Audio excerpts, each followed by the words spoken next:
Hello, everybody, and welcome to Rewind-A-Dynamite. I am John Pollock, along with Wai Ting.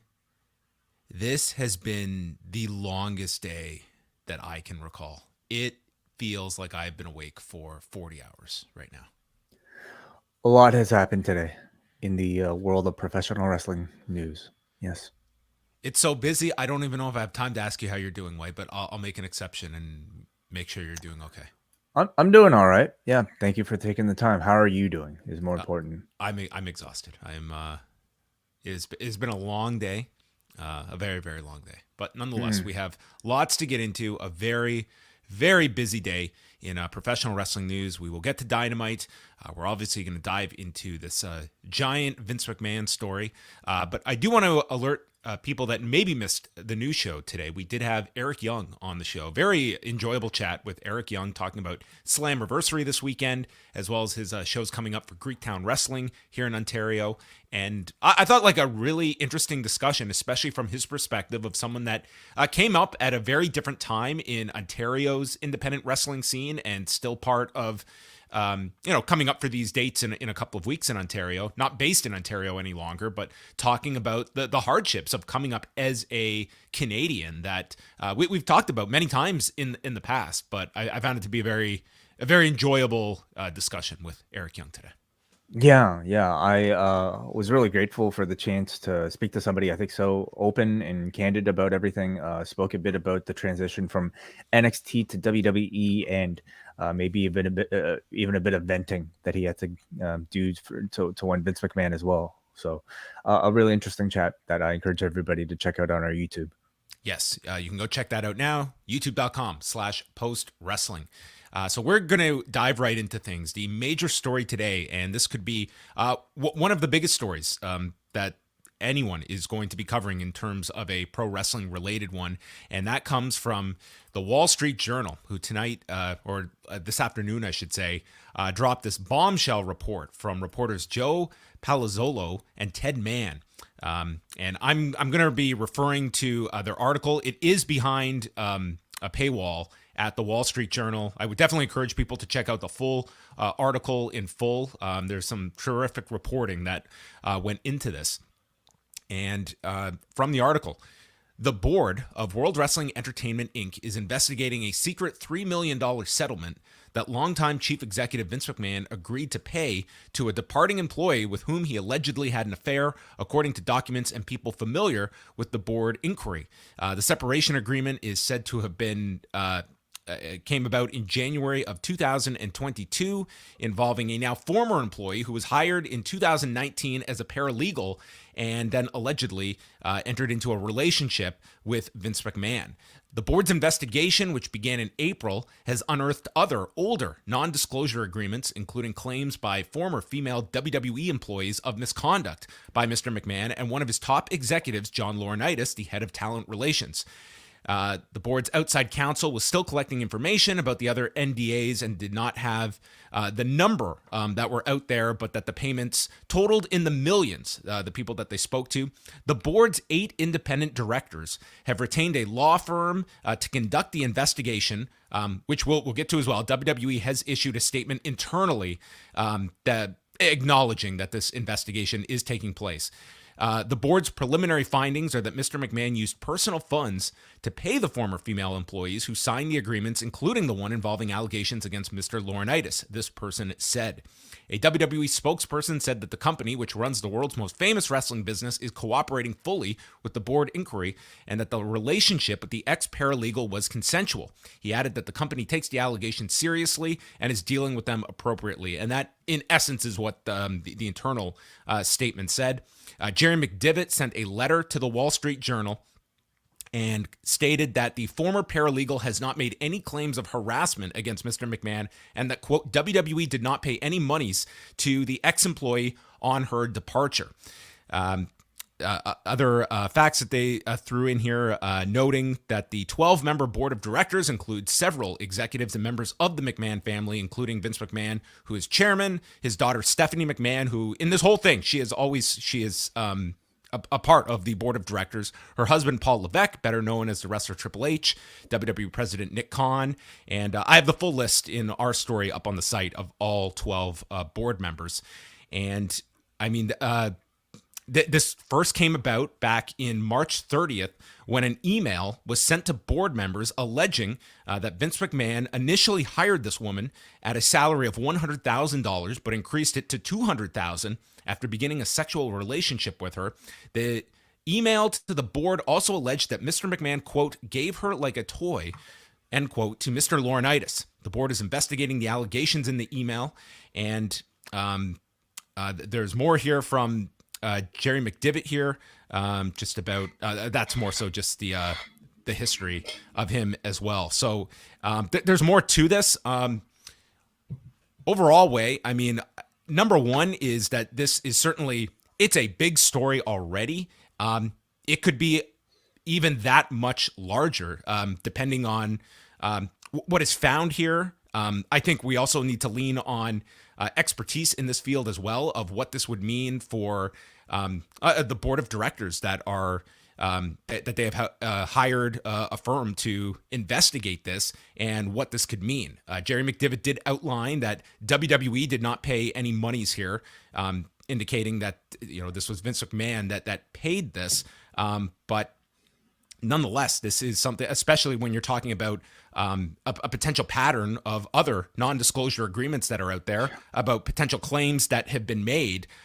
This certainly could be a powder keg that we are only seeing brimming and coming to a larger conclusion down the road when there are more discoveries made. This is a major story, potentially, the biggest of the year. I mean, it's one that I think encompasses a whole lot. I mean, primarily is, the fact that it's the head of the major, the foremost company in professional wrestling. Not just that, but just, a major media company in the world right now. One that, I mean, is very close to negotiations and with a lot of strife already, I think, with Stephanie and with Triple H. Now it's seeming like the head McMahon is under maybe the biggest scrutiny of all. Nobody involved in any sort of business in the world likes to be maybe attached to any sort of like sexual allegation, and not that this is that. Like, I mean, from what they say, the relationships were consensual. Nonetheless, it sounds like it was with an employee, which is a big no-no. Allegations that these raises came after the sexual relationship that Vince had. It's a really bad look, and not to mention, of course, whether we don't know what sort of like relationship or I don't know. The paralegal that is listed here, it's a consensual relationship. But then, as they said, they have unearthed other non-disclosure agreements involving claims by former female employees of misconduct by Mr. McMahon and one of his top executives, John Laurinaitis. So that is deeply concerning. And I mean, step away from just the infractions here that are alleged, we should underline. But at the same time, yes, this is coming at, number one, this is without question, like your most powerful shareholder. This is the most powerful person in the company by leaps and bounds from number two. It is at a point when you are entering in what will be the biggest media rights negotiations, the biggest business deal in the history of the company coming up with these domestic deals. This is when you have countless scripted and non-scripted projects built around Vince McMahon, who I was just looking at this the other day of like how many projects are built around Vince McMahon that are such a centerpiece, from the memoir that was reportedly being shopped around to the series about the steroid trial to the Netflix documentary series. Like Vince McMahon in this whole let's monetize our IP was their most valuable IP. And that's kind of like a one element to look at it from this perspective. But what this could grow into, this comes right after that Business Insider report that there was an insider from the company that was speaking anonymously to Business Insider. Certainly there is going to be questions about how this made its way to the press as well. Like you can certainly assume like there is some kind of fight for power going on behind the scenes here of what we are seeing on the outside. Yeah, and did it have any influence on, Stephanie McMahon's, recent departure from the company, as she is also a member of the board who would have been aware of this sort of investigation? The board's investigation began in April, so that is when your Mm-hmm. board members would have been aware. With the email coming in March 30th is when it is listed here, so that's like the timeline. And just not to mention the fact that both of these men that are being brought up in these articles, and John Laurinaitis and Vince McMahon are both publicly married men. And again, we don't know what sorts of agreements that people might have in private, of course, but nonetheless, it's when we're talking about much of these stories, and when we're talking about stocks and things like that, I mean, much of it is PR related, and this is about as big of a PR nightmare as I think this company could have. Yeah. I saw that CNBC was quickly picking this up. I am sure that this is going to be a massive story tomorrow when other outlets are doing follow-up reporting on this, and what the next step is going to be. If WWE, as of right now, there has been no public statement. I certainly inquired, but internally, like there was a just a notice pretty much of the investigation, and that was reflected here in what they told the Wall Street Journal. But this is as prominent and public a figure as WWE is attached to, and one that I don't know if just ignoring this is going to be possible for them. This is going to be a huge story, and we've said that about a lot of things, though, involving the WWE, and this will be a test. Like so often, wrestling seems to exist in this sort of little niche pocket that the mainstream doesn't necessarily care about, or at least put as much scrutiny on as maybe some other things. And will this time be different? I mean, the media seems to love these sort of stories, right? And is this going to be one that they'll be latching onto in a significant way? Yes. Just some other notes here from the article. The directors received a copy of the $3 million agreement from one of Mr. McMahon's lawyers on June the 12th. So that was Sunday. One person familiar with the inquiry said the NDA provided an upfront payment of $1 million to the former employee, with the remaining $2 million to be doled out over a period of 5 years. The former employee had fallen on hard times before joining the company and spoke of needing extra money, said people who spoke with her while she worked at WWE.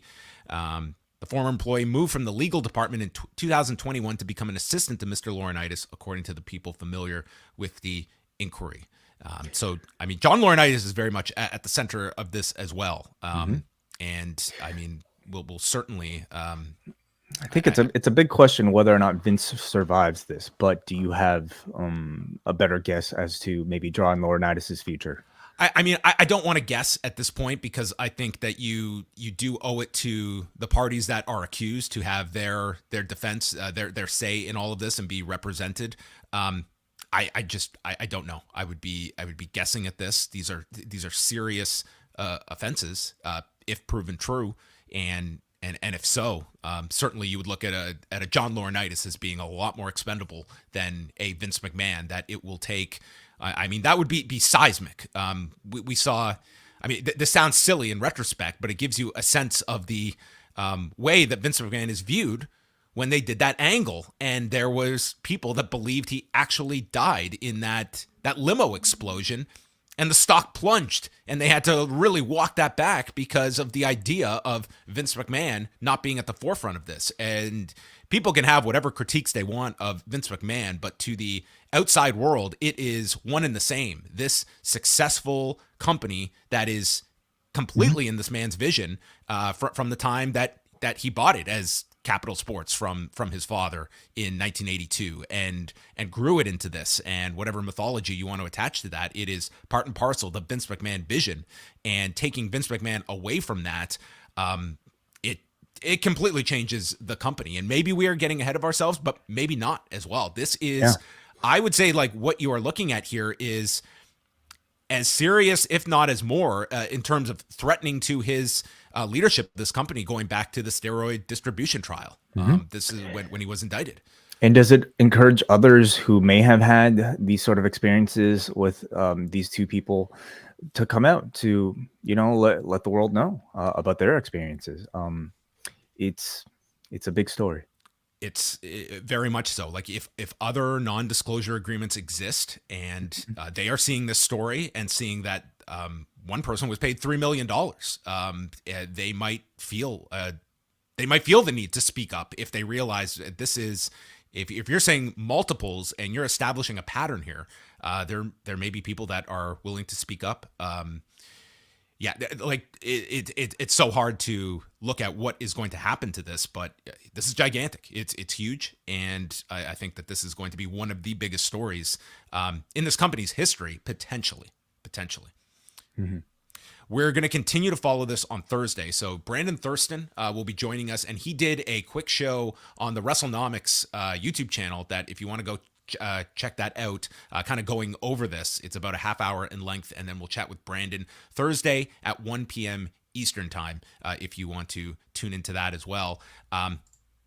It was not a great day for Vince McMahon because on top of that, there was apparently a 9-minute settlement discussion that led nowhere, and Vince McMahon and Oliver Luck apparently will be going to trial here. From Pro Football Talk, former XFL commissioner Oliver Luck received a multi-million-dollar contract. Oh, sorry, I'm skipping. Okay, this is very long. But anyway, the long and short of it is that it looks like they are set to go to trial unless some kind of settlement is reached before that. So this is there's going to be a lot of Vince McMahon in mainstream publications in the days and weeks to come. Yeah, and for people not aware, this is regarding the XFL. Right. Yeah. So, Luck is suing Vince McMahon's company for $23.8 million in compensation from his XFL contract, and a trial date has been set for Monday, July the 11th. Okay, well, so we could have a McMahon trial and the G1 happening the same week. Oh boy. And then, a Netflix dramatization of another trial that's starring Vince McMahon not long after that. So, geez, wow. This is yes, it's been a crazy, crazy day. So, the wrestling news cycle does not stop, everybody. Okay, you think this has been an exceptionally intense month when you look at everything. Mm-hmm. Varying degrees of severity in the larger picture, but I mean, it was only a month ago that we were talking about the Sasha Banks Naomi story, and that feels like months ago at this point, and that's how fast things move. But this is certainly at another level, this Wall Street Journal story. So on that note, we are going to now move on over to AEW's Road Rager event from the Chaifetz Arena in St. Louis, Missouri, which featured the updated main event with the ladder match minus the Hardys. No Matt Hardy on this show at all. I don't believe there was even any mention of the Hardys. It was just promoted as a straight tag team match between Jurassic Express and the Young Bucks, and it did go last, and they had a pretty thrilling, spectacular, frightening ladder match that we will get to. But starting things off was the hair versus hair match between Chris Jericho and Ortiz with William Regal on commentary, and it was a big match for Ortiz and thus the dead president's face paint. Yeah, I love it. It's a big deal when the face paint comes on. Eddie Kingston and the Jericho Appreciation Society were in the respective corners. They brawled around the ring. We saw Jericho go for a Hurricane Run off the turnbuckle that was turned into a powerbomb and just dropped Jericho.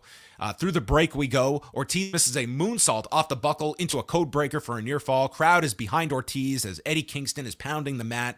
There's a Rana counter to the walls, and Ortiz fights and fights to the rope. Huge cheers when he reaches it. And then Kingston brawls with the Jericho Appreciation Society when Santana and Wheeler Yuta run down.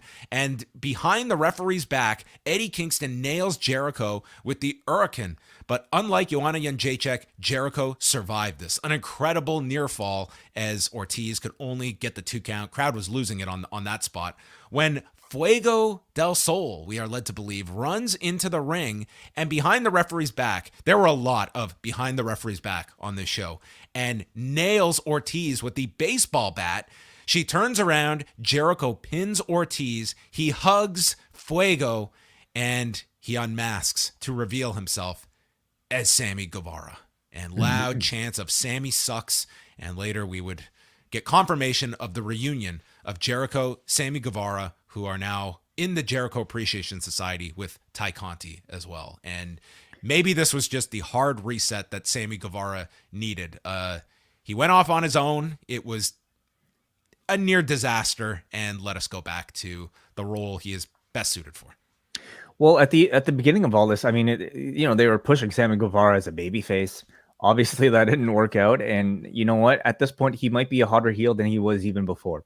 So why not pair him with one of the hotter heel factions and reuniting Les Sex Gods, and throwing Ty Conti in there as well? You know, a year ago, he was really ready for that babyface run with like winning Blood and Guts, and I mean, they certainly had a moment to catapult him, but we went down a different path. So I would say for where Sammy Guevara is today, this is the best role for him. I certainly don't mind it, honestly. I think it bolsters, a Jericho Appreciation Society, gives some order to Sammy and Ty. And I even like the reveal here because, we all know masking as a luchador or masking in general and then revealing themselves to be somebody who we all thought was but isn't, is a Chris Jericho move.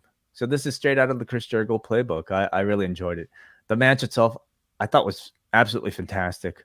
I don't know if I've ever seen a hair versus hair match as the opener of a show.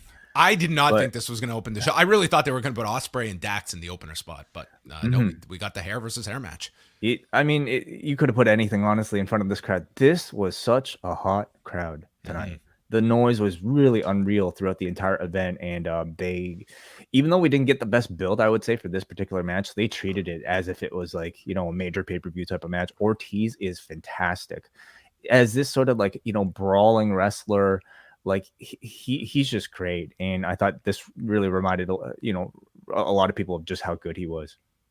Yeah, I mean, he really, to me, stood out in this match, and you got a payoff with the hair stipulation. Like later in the show, there afterwards, Ortiz starts cutting his own hair as the fans are chanting his name. Kingston says he's a man of his word, and then just has Ortiz scream over and over, "Blood and guts, blood and guts, blood and guts," as he drew blood. Yes, like cutting his own hair.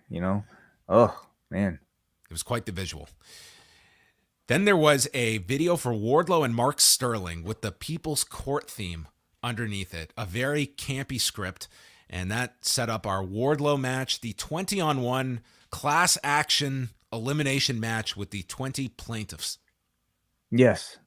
People's Court, Judge Judy. Like I don't watch those shows, but in that style, right? This was I used to watch the People's Court when it was Ed Koch was the judge. Yeah. Okay. All security get onto the apron and they go for Wardlow. Was this Lexi Nair who was the announcer? I think she was in for Justin Roberts. So wasn't it Dasha throughout the night? Oh, it was Dasha. You're right. Yeah. You're right. It was Dasha. I could only hear the voice, but she was keeping track of all the security members by number and having to give updates when they were eliminated, or at least trying to. I mean, it was like she didn't have they weren't individually numbered. They were just like, here's the third one, here's the second one, here's the fourth, fifth, like in order. But she did have to count. So yeah. So I mean, he just tossed dudes all over the place. He stacked them on top of one another. Unique ways of eliminating large numbers of people. Just power bomb after power bomb, stacking them. One dude got power bombed onto the pile of people. This did not look fun at all. And the final stack was of 6 or 7 guys. This whole thing went just over 4 minutes. Sterling's losing his mind in his 1996 Jim Cornette blue and red outfit. And the announcer notes that the case is dismissed as Wardlow is announced as the winner. And then we would get the post-match stuff. How did this come off for you? It was short. I mean, I think you kind of have to like buy into the camp of it all a bit. I'm not watching. There was a lot of it. Yeah. Yeah. I'm not necessarily watching this with like the same eye as, I don't know, some of the more serious segments on the show, like even that hair versus hair match, for instance. I appreciated the visual of Wardlow and the physical feat, honestly, of Wardlow, like delivering so many different power bombs. The visual, like they're trying to mimic, I think, all the best parts of this Wardlow thing that we've been seeing for the past month, and that's him just like taking on the putty patrol one by one, one versus X amount of guys. I don't know if it necessarily worked in this context, because you had to really suspend your disbelief a little too much for, I think, people's taste on Dynamite. Pins stacking with guys like not even shoulders like touching each other. Like there are guys that had just their stomachs lying on top of other people. But there's a bit of fun. It was a bit of an interesting way to like change up from the usual Wardlow formula, put the spotlight on him pretty well. But I can't really say it was a home run, maybe far from it. And certainly the closing angle, I didn't really like at all. Yeah, afterwards, Dan Lambert and Scorpio Sky are in the private box, and Lambert says if you mess with one member of ATT, you mess with all of us, and draws attention to Matt Hughes and Tyron Woodley, both former UFC welterweight champions, in the front row, and they hop the guardrail to enter the ring. Now, Matt Hughes, for people that are unfamiliar, was hit by a train several years ago. So, I mean, it's a miracle he is alive. So if you were seeing the way he was getting around, that is very much the effects of that brain injury. Mm-hmm. And Wardlow, before they can make their move on Wardlow, he states that Dan Lambert is a rich asshole and all of us are cut from the same cloth. And Woodley and Hughes seem to agree with this, and they just sent Sterling to the slaughter, and he takes his power bomb, hopefully ending all of this. Like I think that this has been, at least it appears to be, a short detour for Wardlow, but a detour nonetheless, where it does feel that he's still hot, he's still over, but I just think like this program was a come down from MJF, and not to me the follow-up that was needed coming off of Double or Nothing. Yeah, I took this to be the end of the Sterling paralegal program, moving in. Like, I think Mark Sterling does great, for those types of roles, but Wardlow should not be doing, one of these campy sort of things at this moment, coming off of that MJF feud. And it's looking like he's moving on to Scorpio Sky for the TNT Championship, which is totally fine. This Matt Hughes, Tyron Woodley thing, though, I did not like at all. I think it's one thing to like show respect, to somebody like a Matt Hughes. It's another to like, tease, hey, Matt Hughes, go get him.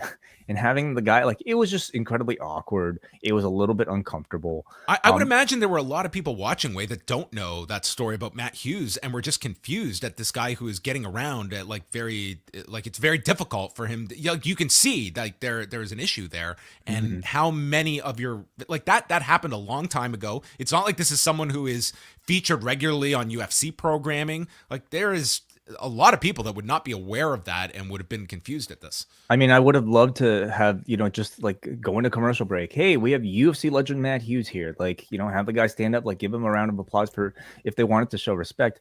I mean, teasing the angle and then the way that they got out of the angle, I thought was even campier than maybe having one person beat up 20 people.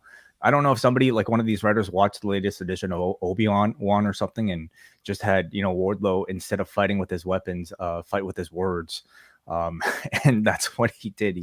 He used his words and his ability to relate as working class citizens to convince Tyron Woodley and Matt Hughes to turn on Dan Lambert just like that.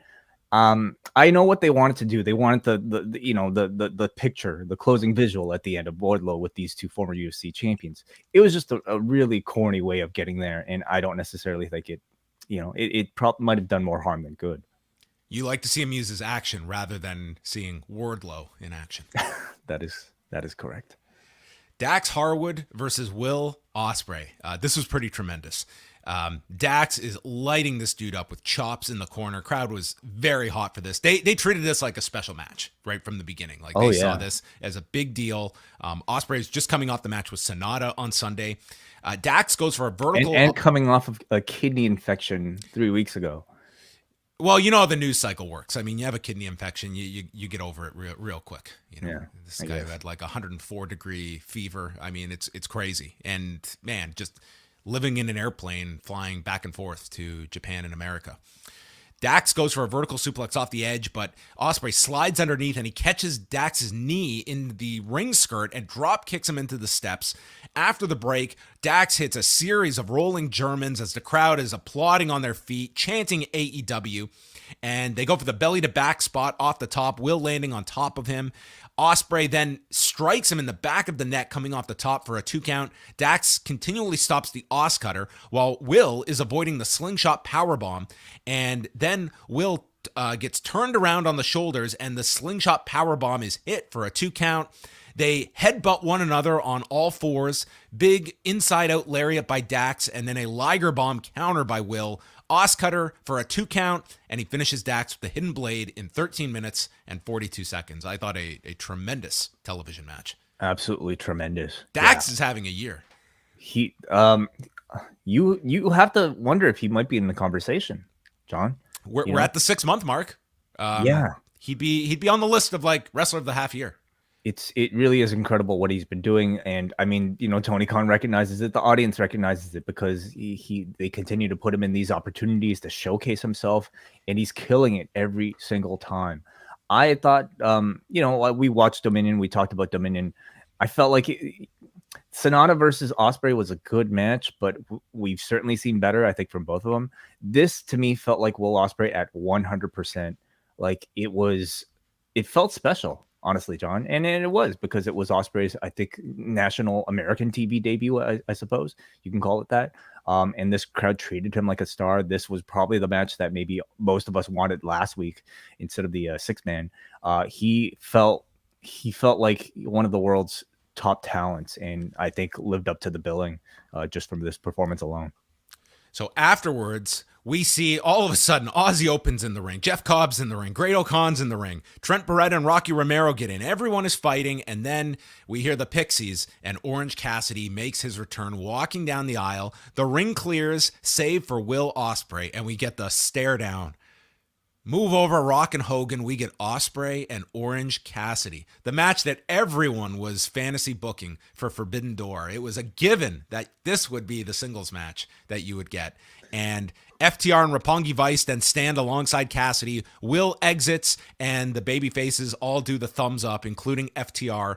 And later we would get the confirmation that it will be Orange Cassidy challenging Will Ospreay for the IWGP United States Championship in Chicago on June 26th. Mm-hmm. I mean, at the close of this segment, I thought for sure it was going to be a 5-on-5, heading into Forbidden Door, but maybe they'll just do that on TV leading up to it. I'm sensing a little bit of disappointment maybe in your description, John, of Ospreay versus Orange Cassidy, but not necessarily. I don't think it's the big if you were going to tell me Ospreay is going to have a singles match against an AEW performer, I don't know if Orange Cassidy is going to be in your first 5, maybe not even like 7 choices. Sure. I think they're going to have. I think it's going to be an awesome match. I don't discredit that. It's a different match you're doing.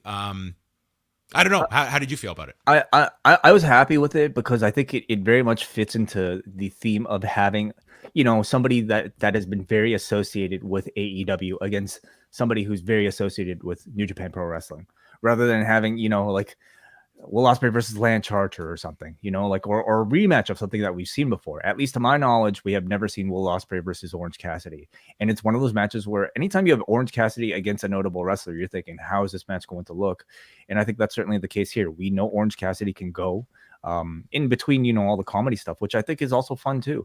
So I'm actually looking forward to it. Maybe it's not the match I'm looking forward to the most on this show, but it's one that I think is worthy of a spot.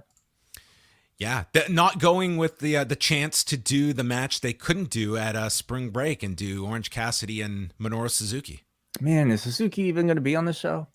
Oh, he is. Yeah, he was announced. Never mind, you're right. Yes, you're getting ahead of ourselves. We'll get to that. So that was the setup there. Then it was a promo with Moxley and Tanahashi, and Moxley listing off all the New Japan guys he's gone through since 2019. Tanahashi is the biggest one that he's hunted, and we get comments from Kevin Kelly here, Tony Schiavone, Jim Ross, and Moxley calling himself the best wrestler on earth. So that blends into the face-to-face segment. Moxley and Tanahashi come out, and the crowd is chanting, holy shit, at the two sharing the ring. Moxley cuts a great promo. He's been chasing him for a long time on bullet trains in Japan, into empty warehouses in LA. There are many titles and championships and tournaments in this industry, I'll say. But there's only one ace in wrestling, and says that Tanahashi is an inspiration to many, including himself. And you're the ace, but not for long. And says, I am the best pro wrestler on this planet. and a lot more is on the line than just this interim title. Everything I've worked for over the past 3 years is at stake. I play for keeps, and when the dust settles, you will call me Ace.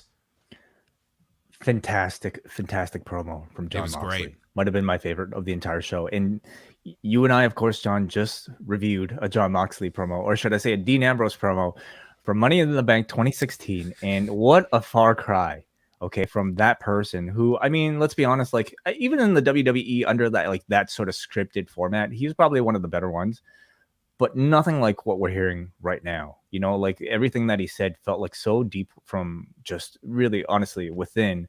And he's also laying the foundation for that CM Punk match already. He's calling himself the best on Earth. Is that best what he on Earth?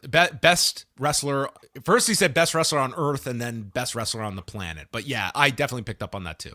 Yeah, and saying how a lot of people are just pretending. So, I mean, a bit of a teaser about maybe who's going to win, but nonetheless, still, this is a professional wrestling at work by a master professional wrestler.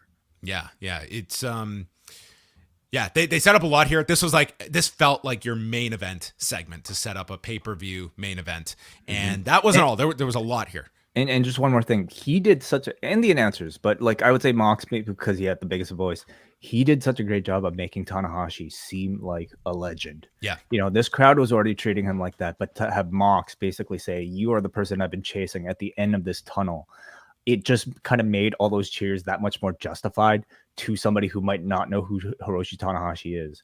Some of the best treatment I've seen of, you know, somebody coming in brand new. Jericho returns, coming out with Sammy Guevara and Ty Conti, and brings up his match with Tanahashi at Wrestle Kingdom 14 in 2020. Jericho says Moxie is only there because I wasn't here last week, brings up spiking him in the eye several years ago, beating Tanahashi at the Tokyo Dome, and Tanahashi interrupts, telling him to shut up. So with that, Jericho sends the Jericho Appreciation Society down, and as they charge the ring, in appears Lance Archer and El Desperado of Suzuki Gun to attack Tanahashi and Moxley with the Jericho Appreciation Society. Jericho officially announces Guevara and Conti as members of the Jericho Appreciation Society and says that Desperado and Archer were loaned to him by Minoru Suzuki. And at Forbidden Door, he will team with Minoru Suzuki and Sammy Guevara against Wheeler Yuta, Shota Umino, which I immediately tied back because that was, you know, where he attacked Umino right in front of Red Shoes, and Jericho brought this up right after that, and Eddie Kingston. So an interesting 6-man tag, and then Kingston ran down here with Yuta, the Bald Ortiz, and Santana, and it ends with Tana hitting a sling blade onto Desperado, and the segment ends the way it started with Moxley and Tanahashi alone in the ring. So you had quite a lot to get through in this segment, but we set up the 6-man here. I thought all of this was a bit messy at the end, you know, and maybe that's just me like being used to watching professional wrestling where like, it's 5 men are in the ring at the same time. 5 men are going to have the match. Here, it's like 20 men are in the ring, and 3 other people that you're not seeing on TV are going to be in the match. So it takes a lot of, I think, you know, the viewer paying attention, going online afterwards, or having the commentators kind of really like explain to you exactly what's going to happen. I didn't think it was the cleanest. Like from what we can tell here, the only reason why Archer and Desperado were a part of this was to be a representative of Minoru Suzuki. Is that right? Yes. Yeah, that's it. And then I guess they, you know, for some reason couldn't get Shota or Wheeler Yuta to be a part of this, but basically it's, you know, Jericho and Suzuki and Sammy taking on Jon Moxley's friends. Yeah, pretty much. Like, yeah, you had Yuta, Kingston, and Shooter. Yeah, which is fine. I just wish there's a bit of a cleaner way of, you know, getting to that announcement. I think Jericho did a pretty good job of like tying in the things with Umino and stuff. Like you are, I think this audience is probably more aware of some of these connections than others, but you have to be cognizant of others that maybe don't understand like the Umino connection. But you had a lot you had to get across here, and I do have some understanding of that. Like suddenly we have 2 shows, and they had a lot of angles to shoot to set up this card for next week. Like I'm feeling like there are people who might not know who think El Desperado is Minoru Suzuki. or something like that. You know, you have just maybe, and this is tricky because you're trying to reintroduce a whole stable, a whole new roster to a different audience. But I just thought it was one too many things, all in the middle of this Tanahashi Moxley segment as well. Well, I thought, like, dude, they put Desperado on an airplane. I thought at the very least he would be on Rampage this week. Yeah. Well, maybe he's sticking around. I'm sure he's sticking around, but yeah, I thought maybe we'd get him on Rampage, but no. Darby Allin does a promo off of Red Dragon here and talking about Sting getting attacked by Kyle O'Reilly, and Darby's going to break Bobby Fish's leg on Rampage. So tune in to see a man's leg break. Fish Fridays. I love it. Fish Fridays. They should keep Bobby Fish only on Rampage. Fish Fridays. Tony Schiavone interviewed Tony Storm, who addressed Brittany and said that you're a dentist. That means you study and that you know things. I dropped out of school, but I'm not stupid enough to play the games that you are. I'm going to take the women's division to where it should be. People have seen you as champion. Now they want to see me as champion. Yeah. I don't know if Tony Storm's like promos have really kind of like, lit everybody's world on fire since she's really at all ever. But I thought she sounded pretty good in this. It was one where like they noticeably used B-roll to cover. So I wonder if there was some editing there, but I mean, go for it. Like, why not? Especially if you only have 20 seconds, that you're giving people to like. This could have been 7 minutes. Yeah. So yeah, trim down. That's fine. Ethan Page, representing Hamilton, took on Bulgaria's Miro in the All-Atlantic qualifier with Dan Lambert in Ethan Page's corner and Miro without God. So Excalibur explains the New Japan matches coming up at New Japan Road over the next week that will determine the New Japan representative in the Fatal 4-Way at Forbidden Door. And then next week, Penta will take on Malachi Black. And Schiavone and JR were just like, great. Like, boy. We're going to get Yoshinobu Kanemaru against Tomohiro Ishii, and then Clark Connors takes on Tomoaki Honma. Yeah. We didn't get the big segment tonight. They let Excalibur breathe. I feel like they've kind of learned from like maybe, shoving too much into those segments. They're like, guys, I'm on the brink of laryngitis. So if you wanted me to get through this pay-per-view in a couple weeks, give me a break. Yeah. So Lambert is mocking Miro from the floor, and then Miro goes after him. It's a ploy. Page gets the advantage. Miro then gets sent into the steps, and Page is yelling at Miro, pray to me, as he's putting Miro's hands together, and Miro will not have any of this. He stands up, dumps him with suplexes. The fans are cheering. Spinning heel kick, knocks Lambert off the apron, stomp to the back, game over, and Hamilton comes up short. Hamilton is not going for the All-Atlantic Championship. They couldn't swim in the deep waters of the All-Atlantic finalists. So they still got the Tiger Cats. Aren't they doing well? I don't know. Yeah, I don't know. Is the CFL doing well? Great question. I don't know. But hey, I like Ethan Page a lot. I thought this was a great performance from him. Some very, captivating, annoying heel personality here. Always, I think he played with this like God stuff really well with Miro in the lead up to this and also in the match itself. But Miro, man, that charisma, that intensity just really pops out of the screen. This crowd went nuts for him, and he all of a sudden feels pretty hot again. Yeah, and I think there's going to be a high expectation level for this 4-way at the event. Dante Martin and Matt Sydal, our favorite duo, are warning Jon Moxley that a new star will be born on Friday. Dante's going to beat Jon Moxley, so you heard it here first. And then he's going to challenge Tanahashi, you think? AEW interim champion? Don't ask me to explain how jumping the line works in AEW. I don't know how that would work. I don't think that's a problem that they will be presenting us on Friday. The Inhuman Dante Martin is what he's going by. Inhuman Dante Martin? Yeah. Okay. So he's not human. Yeah, he's not. Okay. That's strange. What humans can do what he does?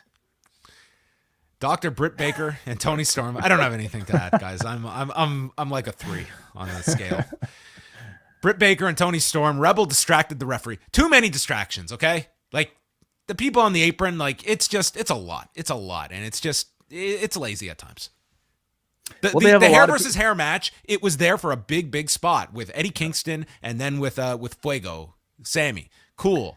But then we got like a bunch of them on this show, from like Dan Lambert to Rebel and then Hayter here.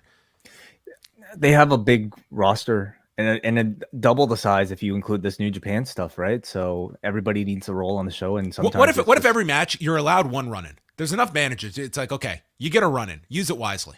even that's too much. Then you have people abusing that. I mean, rarely it leads to the finish. It usually leads to a false finish. So use it wisely. So anyway, she's distracting the referee. Thunder Rosa runs down and warns Jamie Hayter as they go to picture-in-picture. Storm comes back, tornado DDT to the floor, and then Baker regains control, tries for the lockjaw, and is stopped with a German suplex, spike pile driver, and Toni Storm gets her victory, pinning Britt Baker and stares down Thunder Rosa, and that will be the women's title match at Forbidden Door. Yeah, so we are getting a women's match in the New Japan versus AEW. The women got a key to the door on June 26th. They did, yes. I think it's a big match.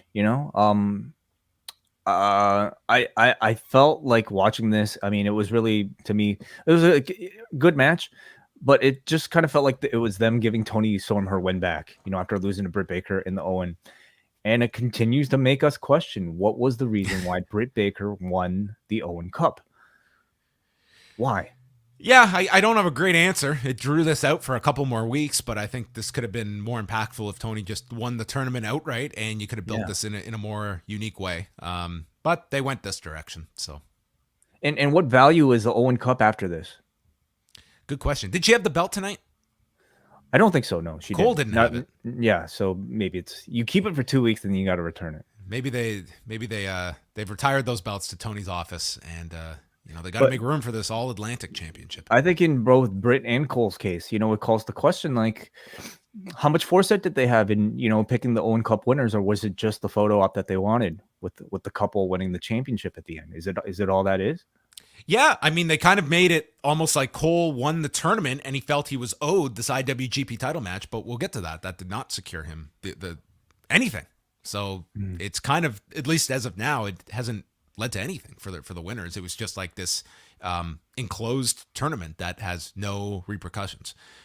Stokely Hathaway announces he will be on commentary Friday as Jade Cargill will hold an open challenge, and it's been answered by Willow Nightingale, who comes in, and she's asked if she wants to be a baddie, but she's here to prove herself, accepts the open challenge, and Stokely says that's crazy as hell, Wilma, and walks out.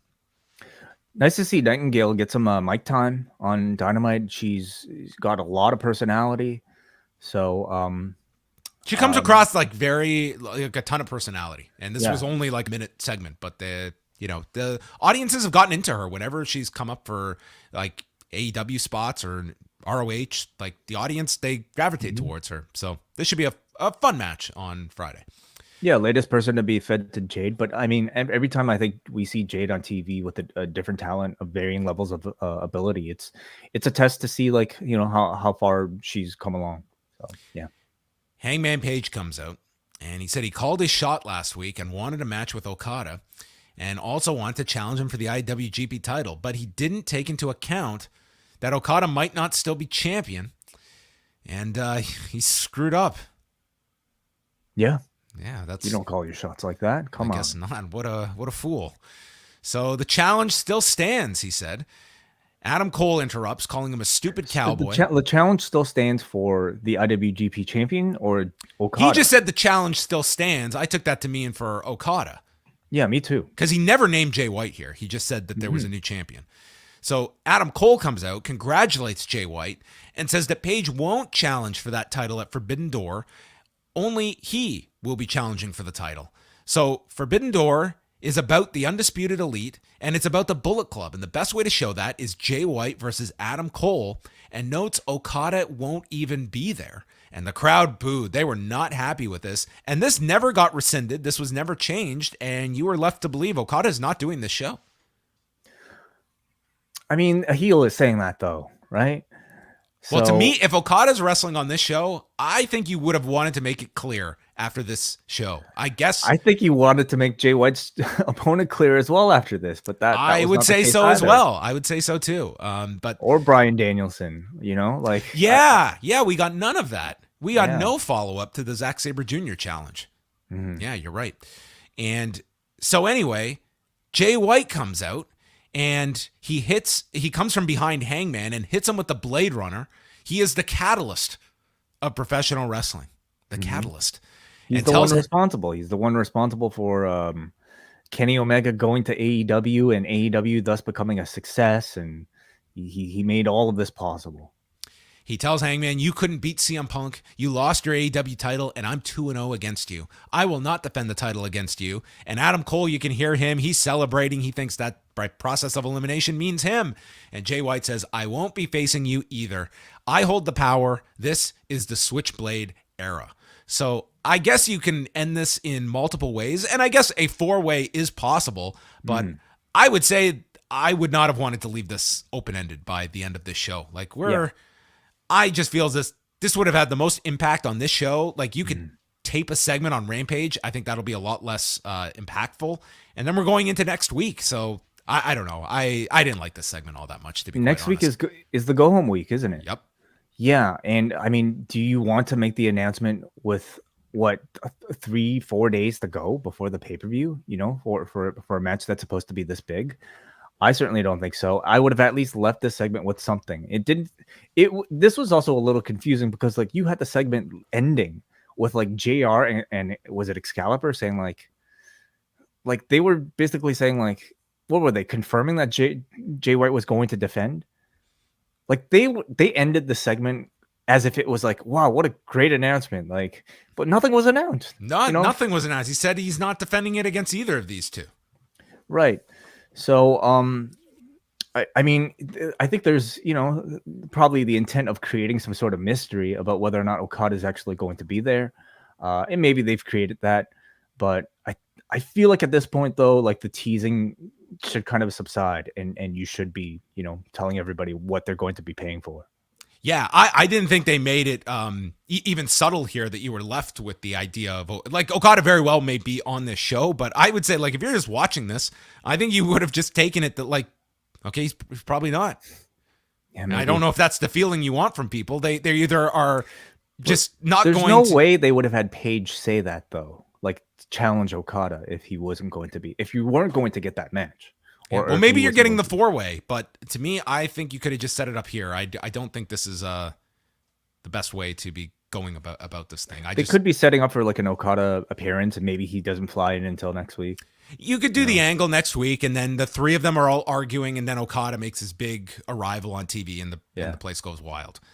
So Rampage on Friday is going to have Jade Cargill against Willow Nightingale, Dante Martin against John Moxley, the Gun Club and Max Caster will be in a trios match, Bobby Fish against Darby Allin, and Swerve and Keith Lee, we will hear from them. Mm-hmm. And then Dynamite next week, they've announced Malachi Black and Penta, and Will Osprey and Aussie Open against Trent Beretta, Rocky Romero, and Orange Cassidy are the two matches announced so far. Main event, ladder match for the tag titles, Jungle Boy and Luchasaurus against the Young Bucks, and this was just a crazy match. There are tables set up on the floor, and we saw Jungle Boy leap over the top and send Matt through a table off the apron with a Rana. Then he goes to the other side to do the same to Nick, but Nick catches Jungle Boy and power bombs him through the table.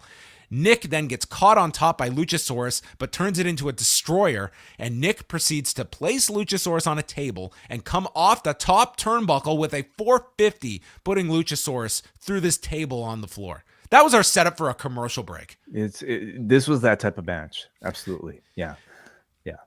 The Bucks then stack up the tables on the floor with the four of them, so someone's going to plunge through that. They come back, and they're going to launch Jungle Boy over the top, but he avoids it, goes for a cabrada into a double super kick upside down from the Bucks. Luchasaurus chokeslams Nick onto a ladder, and then all four end up fighting in the center of the ring on two ladders. Luchasaurus knocks them down, but Bucks grab him and throw him onto a ladder. Matt does the crazy elbow off the top through Luchasaurus on the floor through a table, and then Jungle Boy is alone on the main ladders with the Bucks, who try for a BTE trigger on the ladder. Jungle Boy avoids by tipping the ladder with the two Bucks on them, but then they tip Jungle Boy. Nick comes up, and he's got this bloody nose. Luchasaurus gets tipped off the main ladder, and he crashes through those four tables, and he's done. The Bucks climb, and they grab the tag titles. New tag champions, the Young Bucks. Incredible ladder match. One that I immediately felt Thank goodness the Hardys aren't a part of this, because I can't God, imagine. I cannot imagine what oof, they would have done in this. they went all out here. Like, and no pun intended, because this could have been on All Out. This was like the amount of like tables that were broken, the amount of spots that they delivered was very much a pay-per-view level match, and you expect nothing less, I think, from this combination of guys. It was quite the incredible TV match, and if you're going to end a title reign, I feel like it was. I mean, they had to live up to people's expectations, and this was very satisfying as far as ladder matches go. Yeah, and this was the time for the big angle afterwards. Christian Cage is checking on Luchasaurus while Doc Samson is in the ring with Jungle Boy. Cage then enters the ring and goes to help Samson carry Jungle Boy out. And as Jungle Boy is about to go through the ropes, he grabs him, kill switch, and the place goes nuts. And he brings the chairs in, concerto, and then takes off his leather jacket and dumps it onto Jungle Boy's head. Finally got it. These are the kinds of turns I enjoy the most. The ones that are, they're coming, but the surprise is when is it going to happen? It's not this came out of nowhere, or, oh, he turned on Luchasaurus after teasing he would turn on Jungle Boy. You knew this was happening. You could watch all the subtle things and then the not so subtle things. And it was always the, when's it going to happen? And when it happened, what happened? You got a giant pop. You didn't get, oh, we all saw this coming. Everyone saw this coming, but they didn't know when. And those to me are the turns that are the most effective for me. And I really enjoyed this. Considering how subtle I think they've been with this turn, in comparison to other pro wrestling angles, this like final like execution of it was like really, I think, quite simple. Guy loses, guy attacks him from behind, hits his finisher, hits the one-man concerto, and that's your closing image. And at this point, I think that's all everybody needs. We know that the program we're going to now, we're going to hear Christian be his best heel self, cut a hell of a promo on Jungle Boy, and hopefully this will be the thing that'll take Jungle Boy to the next level. Yeah, this should be a huge singles program for Christian too. Yeah, I mean, he's had very limited matches throughout this whole tag run with Jurassic Express. So I really like the angle at the end. It was something very notable. This was the time to do it. And yeah, a spectacular ladder match. Frightening at times, but I mean, my God, it was a spectacle. Spectacle, yeah, and that's what they want to close these shows off with, right? But wrestling wise, I thought it was really a pretty great show. Between this and Dax and Ospreay, hair versus hair match, I thought was really strong as well. Some messiness, I think, in some of the match announcements for Forbidden Door. But that's one of the weaknesses, I would say, of AEW is like presentation and layout, and maybe a tendency to cram a little too much and maybe not all the necessary things into the show. Wardlow seems to be getting some mixed reaction. The 1-on-20 thing. I'm hopeful of what the next step is now that this thing, like, it's not like this Sterling thing dragged out for 2 months that I think really would have watered him down. I don't think this feud has been a positive, but it feels like it's over, and I hope now there is something big. And maybe you hold him off next week. Wait till Forbidden Door is done, and you have something big with Wardlow for a summer program, because I see him very high up there in terms of your priorities going into the summer, because he was coming off such a high off Double or Nothing, and the audience is still with him. I don't think that's the case, but he needs something focused, and the TNT title program, maybe that will be it. And maybe that's not going to be so long. Like, maybe it's just going to be as simple as you build up to the match and he wins the championship. Yeah, I think so. At this point, maybe something a bit more straightforward is exactly what he needs. Maybe Jorge Masvidal is going to show up. Maybe that's who he's going to have to contend with. He'll have to go through ATT. You think a 1-on-20 with Wardlow versus ATT? Probably not happening. Maybe less chance of that happening. I did enjoy this episode more than last week's as well. There was a lot on this show. I can imagine that a lot of the details might have been lost, and people would be confused about what matches are happening when and what the setups were for all the Forbidden Door stuff. But all of a sudden, like, you have one more Dynamite to set up this show, and yeah, I totally forgot about the Danielson Zack Sabre Jr. stuff, and I'm very surprised that not only was there no response from Danielson, but not even a reference of the challenge. That was odd. So again, that challenge came from what, like a press conference, like a Yes. post-match press conference that people would have had to go to YouTube to see. Nonetheless, it's been making the rounds. People would have been aware of it. I'm also guessing maybe they're waiting for either one or both of the two to be in town to maybe do the segment. Maybe that might be the case. We're with running Okada out as of well. time. I would want to. I mean, I guess they're looking at it. Hey, we've sold out the arena, and if we make that announcement, it only needs a couple of days' notice, and people are going to be into the match if we announce it. But yeah, I was surprised they didn't at least air the segment from Zach. So a lot of people are buzzing in the chat room right now, John, and maybe we should just at least mention this. We haven't had a time to look into it, but Raj Giri of Wrestling Inc. is saying that I am hearing Sasha Banks has been released. I don't know if it's requested or if it was on WWE's end. Obviously, we haven't had time to look into it, but I'm sure, John, you will follow up tomorrow and on the site if anything breaks. Yes, we'll definitely keep tabs on that. All right. All right, I'm going to go to feedback, forum.postwrestling.com, where Bruce Lord has this to say about tonight's AEW Dynamite. While it was great to have Ospreay and Tanahashi in such high-profile spots on American television, I feel as though this episode raised as many questions about Forbidden Door as it answered, which is an odd position to be in 11 days out from the pay-per-view. Is Okada legitimately not going to be on the show? Is Zack Sabre Jr. Danielson still in the works? What were Archer and Despy doing on the show if they had no match to be announced for? It feels a bit petty to be complaining about there being too many open possibilities remaining on an interpromotional dream card, let alone after an episode which had 2 4-star matches. But it would be nice to give these matches time to percolate via the great sit-down and video package treatments AEW is capable of putting together. Also, sign Willow Nightingale, Tony. She's as natural and likable a babyface as you'll find. Yeah, I mean, if there's one thing about Dynamite, in particular Dynamite, it's like it is not tailored for those kinds of segments, like long sit downs and video packages. Like, it's just as much wrestling content, as much in-ring content that we can put in here. Like, even that face-to-face segment, that's very unlike Dynamite to have that much of a non-match segment on the show. I think they could benefit from it. I really enjoyed when they had a habit of doing those Jim Ross sit downs. JR is great at them.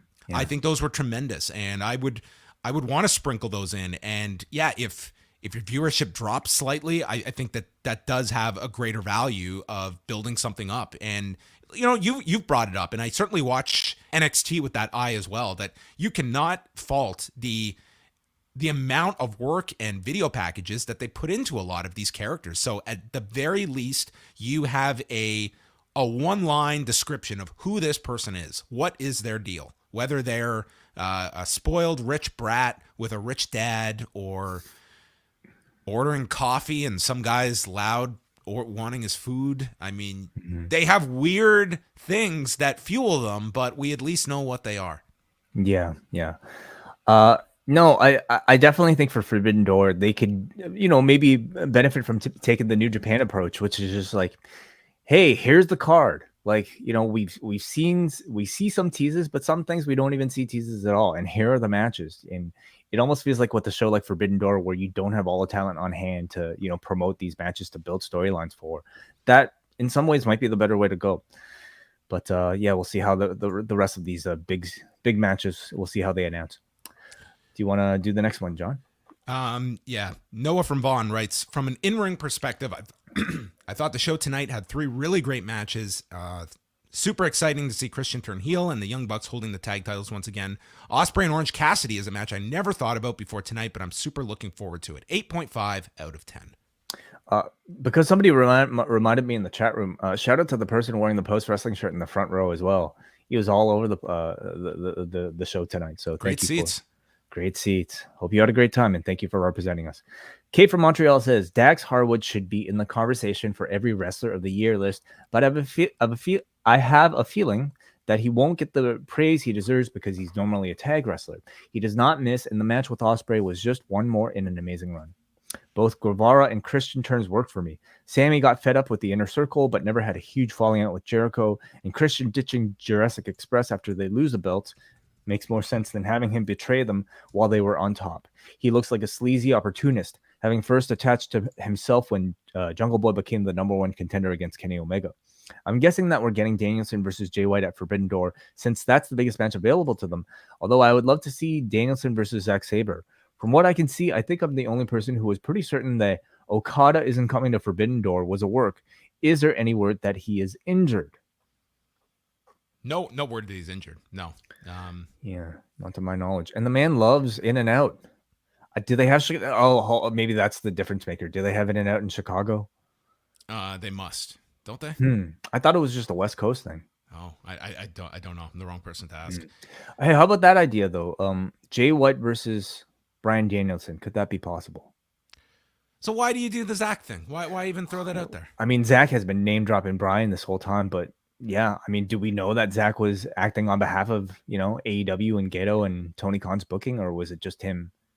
That'd be pretty. That'd be a pretty. I'd be pretty pissed if one of my wrestlers did that when we're building up a show and you're teasing a match that's like a match people have been wanting for a long time. I agree. I would have a real hard time imagining that you're just throwing that out there without a reason for it. I agree. Muggin writes, Harwood and Osprey was the match of the night until Bucks and Jurassic Express blew it out of the water. The hair versus hair match got me good with the false finishes, and the build for Forbidden Door could have been handled better. I haven't seen any news regarding Zach Danielson or even Okada. Khan's jam-packing habit reared its head at the expense of Moxley Tanahashi, and I wasn't keen about the six-man tag being announced during the segment. Storm and Baker being done so soon after the Owen Cup does make it reek of 50-50 booking. Mm-hmm. A lot of sentiments we shared as well from our patrons. So thank you guys for leaving your feedback. You can do that every single one of these reviews at forum.postwrestling.com if you're a Post Wrestling Cafe patron, where you can now listen to Rewind-A-Way number 112. If you want to hear us talk about Roman Reigns, Seth Rollins, Dean Ambrose, John Cena versus AJ Styles, way back in 2016, where, man, the world was completely different.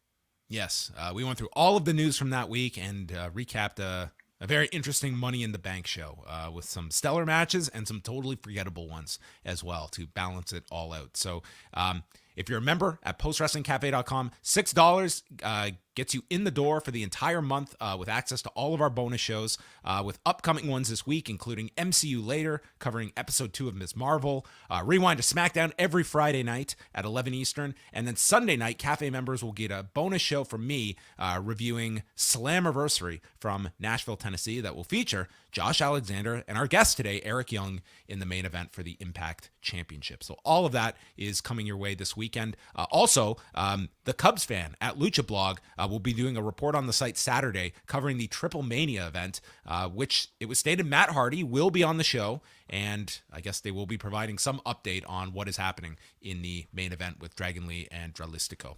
So that's going to wrap things up. I am back Thursday at 1 Eastern. Brandon Thurston will join me off the top, and we will go through the latest involving the Vince McMahon story and the many subjects that story brings up. And then Way, you will get to hear him on the wellness policy at 3 p.m. Eastern time as he will be chatting about the film Out in the Ring. Correct. That's right. We'll be joined by the director. It's a film about LGBTQ plus professional wrestlers. So I encourage everybody to, even if you haven't seen the film, have a listen to the conversation and about the topic itself.